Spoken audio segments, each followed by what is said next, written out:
João 15, versículos 1 a 8.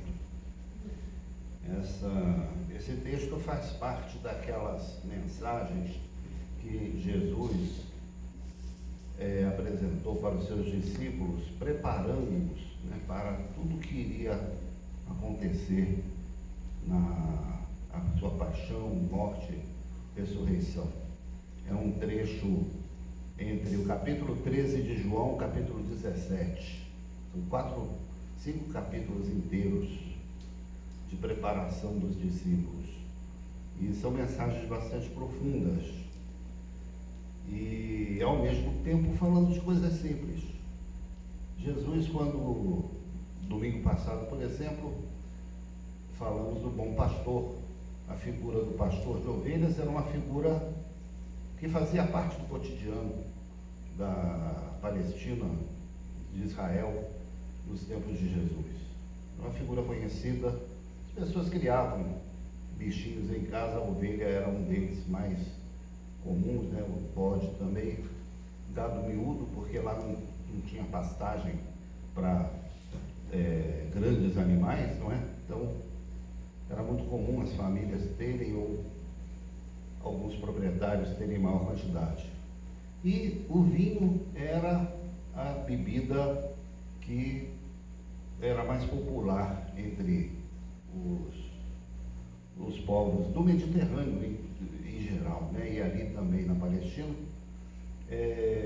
seria, digamos assim, o café deles, Era bebida muito consumida e usada para acompanhar refeições, usada para viagens, usada até para tratamentos de saúde, não é? Então, as plantações de vinhedos eram também uma atividade muito conhecida, muito comum entre os moradores daquela região. E Jesus, então, começa evocando justamente essa árvore, essa planta, a videira. E a videira, ela é também simbolicamente uma representação do povo de Israel. Ela é apresentada pelos profetas Isaías, Jeremias e outros como sendo aquela vinha plantada por um agricultor muito cuidadoso, muito esmerado, uma vinha da qual ele esperava extrair os melhores frutos. Essa é a imagem do projeto de Deus com o povo de Israel. Era isso que ele esperava obter. Então, Jesus compara o projeto de Deus ao projeto de um plantador de vinhas que quer fazer um bom vinho, quer ter uma boa produção, então ele espera que essa vinha produza muito, produza frutos adequados para se fazer um bom vinho, não é? Mas o fato é que esse plantador, esse vinhateiro que era o nosso Deus, se viu frustrado no seu projeto, frustrado pela vinha que ele plantou. E os profetas denunciam isso. E Jesus, então, aqui ele retoma essa imagem e ele diz: eu sou a videira verdadeira. Eu sou o verdadeiro projeto de Deus. Eu sou aquilo que ele deseja que a humanidade se torne, porque aqui já não se trata mais do povo de Israel, aqui se trata do mundo inteiro, de todas as pessoas. É para isso que Jesus veio, para se mostrar como sendo a videira verdadeira que Deus plantou. Então ele diz: eu sou a videira verdadeira e meu pai é o agricultor. Reforça exatamente essa imagem. E quem são os ramos dessa videira? Quem são os galhos dessa videira? Porque os frutos aparecem pendurados nos galhos da videira, não é? A gente vê na nossa foto aqui, que a gente usou para anunciar essa mensagem, né? Aqueles galhos onde ficam os cachos de uva, assim, pendentes. Então, quem são esses ramos? Esses ramos somos nós. Somos nós. Cada um de nós. É interessante que em algumas línguas, por exemplo, no inglês, agência bancária, eles usam justamente a palavra ramo, a palavra branch, bank branch, né? Agência bancária. É como se fosse o galho de uma grande árvore que é a instituição bancária. Então aquela agência ali, ela não existe sozinha. Ela não é autônoma, ela é vinculada a uma organização muito maior, que é o banco ao qual ela pertence. Então, da mesma forma, nós não existimos de forma autônoma. Nós existimos sim, mas nós não temos vida autonomamente. A nossa vida existe se estivermos ligados ao tronco da árvore. Da mesma forma que um galho, se você quebrar ele, desligar do tronco de uma árvore, ele acaba secando, ele acaba perdendo vida, ele acaba, de repente, caindo e se desvinculando totalmente da árvore, né?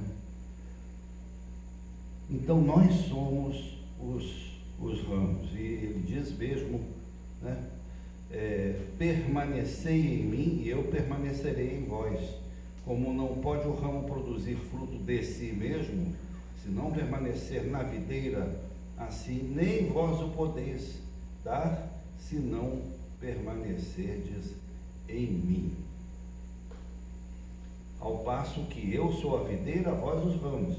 Quem permanece em mim e eu nele, esse dá muito fruto, porque sem mim nada podeis fazer.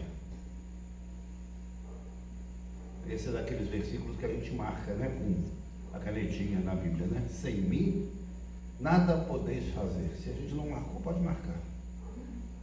Porque isso expressa uma essência da nossa relação com Jesus.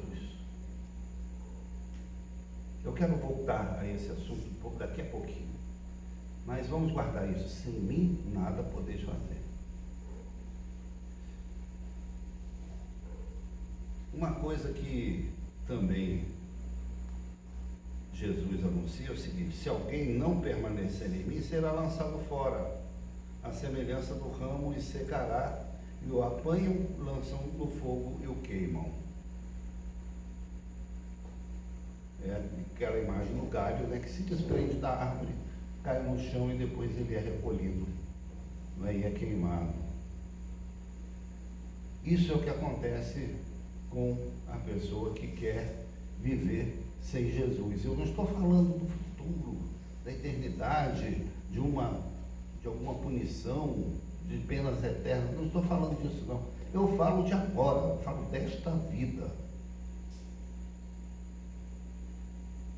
Nós que conhecemos Jesus, vamos tentar viver sem Jesus para ver se funciona.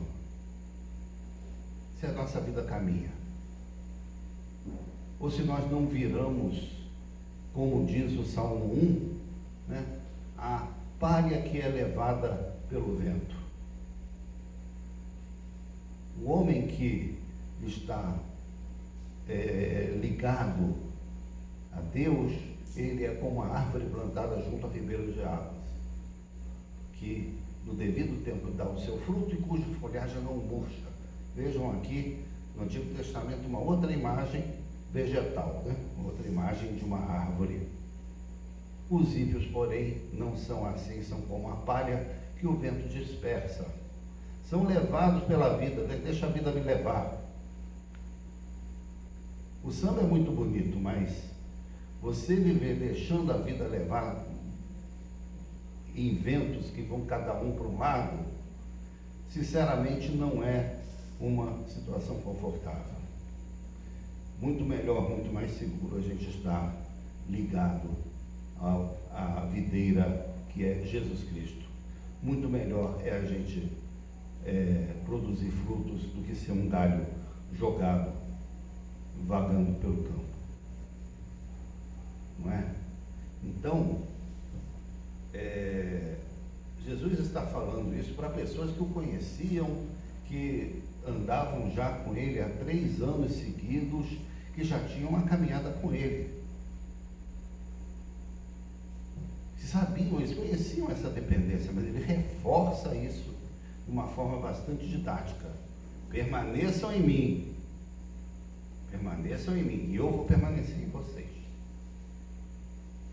Essa reciprocidade no relacionamento com os seus discípulos. Outra coisa que chama a atenção é o seguinte: se permanecerdes em mim e as minhas palavras permanecerem em vós, pedireis o que quiserdes e vos será feito. Olha só, pedireis o que quiserdes e vos será feito. Aí você lê esse versículo isoladamente e diz: então agora eu tenho superpoderes à minha disposição. Não é? Porque Jesus está falando que o que eu pedir vai se realizar, vai ser feito. Então, nós vamos compreender bem o alcance e o sentido desse texto.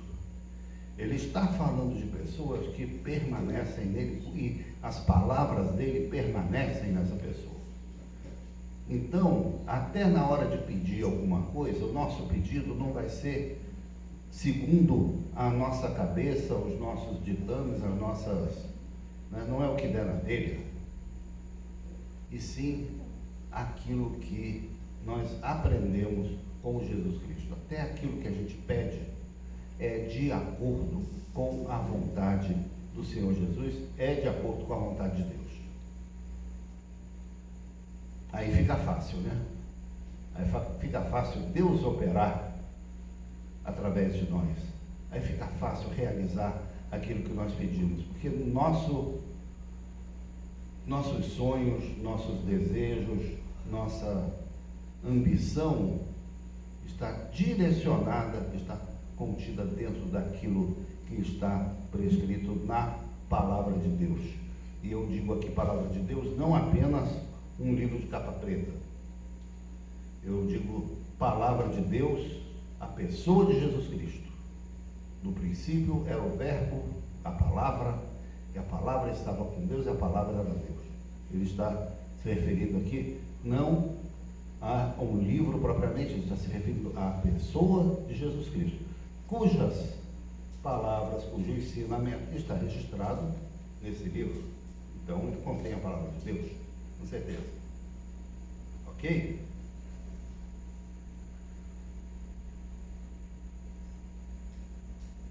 Deus se decepcionou com aquela primeira videira que ele plantou, que era o projeto de reino de Deus a ser realizado pelo povo de Israel. Não deu certo. Ele tentou várias vezes. Mas, na última tentativa, ele enviou o seu filho. E aí ele investe num projeto muito maior, muito mais amplo, que é o povo de Deus não vinculado a uma determinada nação, mas espalhado pelo mundo inteiro, de todas as nações. Esse é o grande projeto de Deus, que nós chamamos de igreja, embora a palavra igreja muitas vezes remeta para uma instituição humana.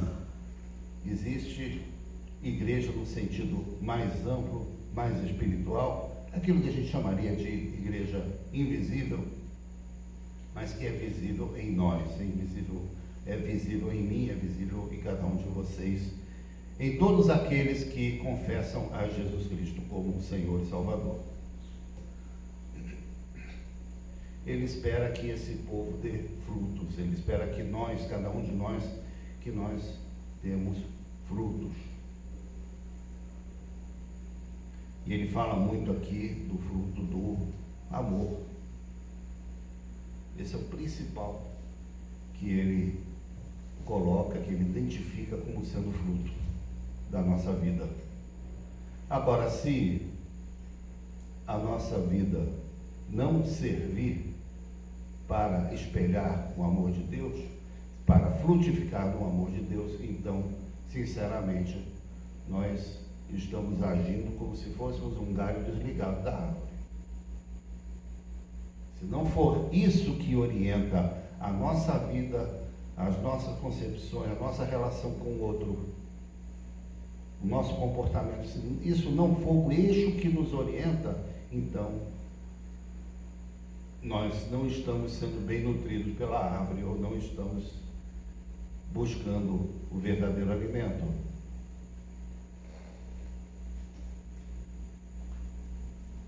Uma coisa que me chama muita atenção é o seguinte: estávamos agora mais cedo na escola dominical estudando os direitos humanos, especificamente os direitos da criança e do adolescente, não é? De uns tempos para cá, a partir da segunda metade do século XX, principalmente, a humanidade tem se tornado um pouco mais sensível, ela tem acompanhado movimentos de resgate e de afirmação de direitos de grandes segmentos da população, dos países, da humanidade mesmo, que eram absolutamente ignorados. Então, surgiram movimentos para garantir os direitos das mulheres, o movimento feminista, o movimento negro também se estrutura, se fortalece a partir desse período, não é? O movimento dos países mais pobres também, eles se colocam como atores internacionais, porque antes eles eram simplesmente colônias de partes de grandes impérios. Então, diversos atores emergem, né? Inclusive as crianças e os adolescentes também passam a ter os seus direitos enquanto pessoa. Então a gente está criando uma geração, né, de pessoas que são mais atentas ao outro. As questões de gênero também estão na ordem do dia, tudo isso, não é? É bom que seja assim, né? Eu acho que estamos criando pessoas melhores, pessoas mais sensíveis, mais atentas com relação ao outro. Eu espero isso. Meus filhos são pessoas mais sensíveis, que dão mais valor a essas coisas, né? Embora também exista uma geração que eu acho que é um pouquinho pior do que as anteriores, mais violenta, mais preconceituosa, e nós estamos presenciando uma guerra que é um verdadeiro genocídio, exatamente nesses tempos. Vejam os contrastes, né, da nossa época, deste século XXI. Mas uma coisa que a gente tem notado é o seguinte, que antigamente, lá 50 anos atrás, qualquer instituição de beneficência, de assistência às pessoas, de amparo, disso, daquilo, elas tinham alguma referência religiosa. Então, os orfanatos, por exemplo, tinha nome lá, né, de algum santo, alguma santa, ou então algum nome evangélico, né, vinculado a alguma igreja. A própria cruz vermelha, né, a cruz vermelha leva como se uma cruz, que não deixa de ser um símbolo religioso, apesar de ser um símbolo médico também, mas a inspiração é uma inspiração religiosa. Como nos países muçulmanos, o crescente vermelho também é um símbolo de natureza religiosa, né?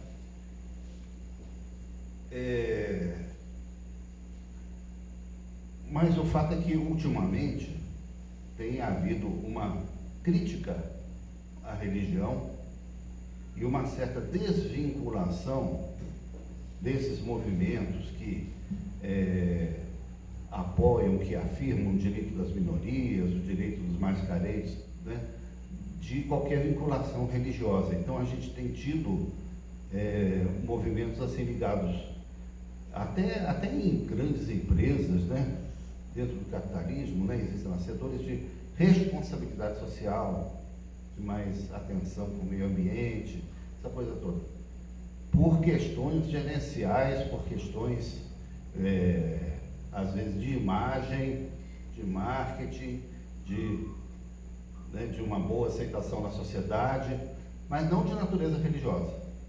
Não há nada de religioso nisso.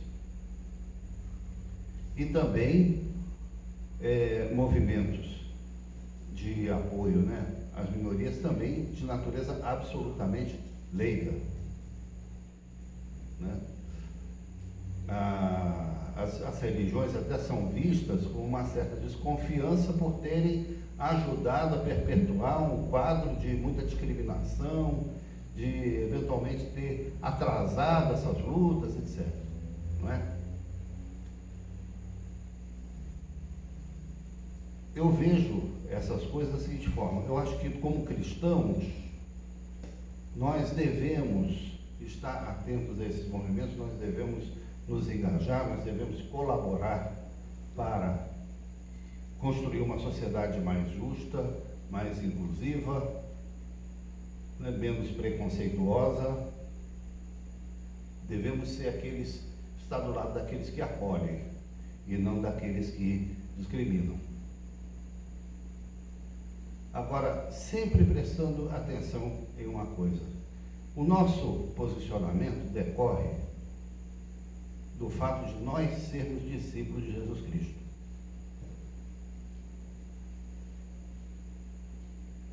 Eu sou antirracista por quê? Porque eu sou discípulo de Jesus Cristo. Eu sou antimachista por quê? Porque eu sou discípulo de Jesus Cristo. Não é só porque é bonito, não é só porque é correto, não é só porque é moderno. E aqui eu resgato então a frase que Jesus disse: sem mim nada podeis fazer.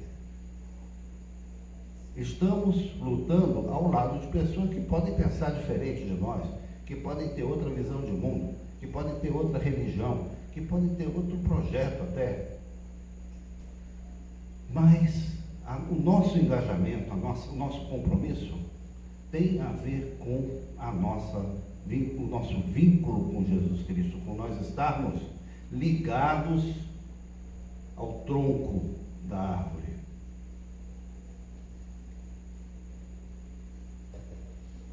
Ele é qualitativamente diferente, embora estejamos caminhando juntos.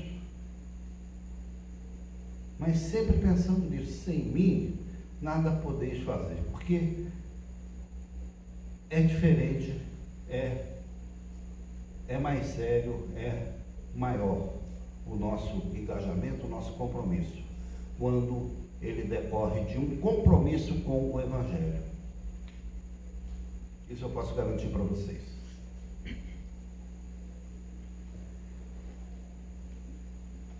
A gente vive um mundo em que é possível ser bom sem ser cristão.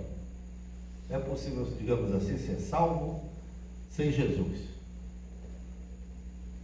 Às vezes a mensagem para mim me soa dessa forma. Mas eu afirmo que sem Jesus eu não posso fazer nada. Então, o meu compromisso com um mundo novo, com uma nova sociedade, com um outro projeto, um projeto do Reino de Deus, ele jamais deixou de ser um compromisso de alguém que está ligado em Jesus Cristo. Para mim é a grande lição dessa parábola, né, dessa imagem que Jesus Cristo transmite para os seus discípulos da videira e dos ramos. Eu espero que Deus fale ao coração de vocês o que eventualmente eu deixei de falar nessa noite. Amém?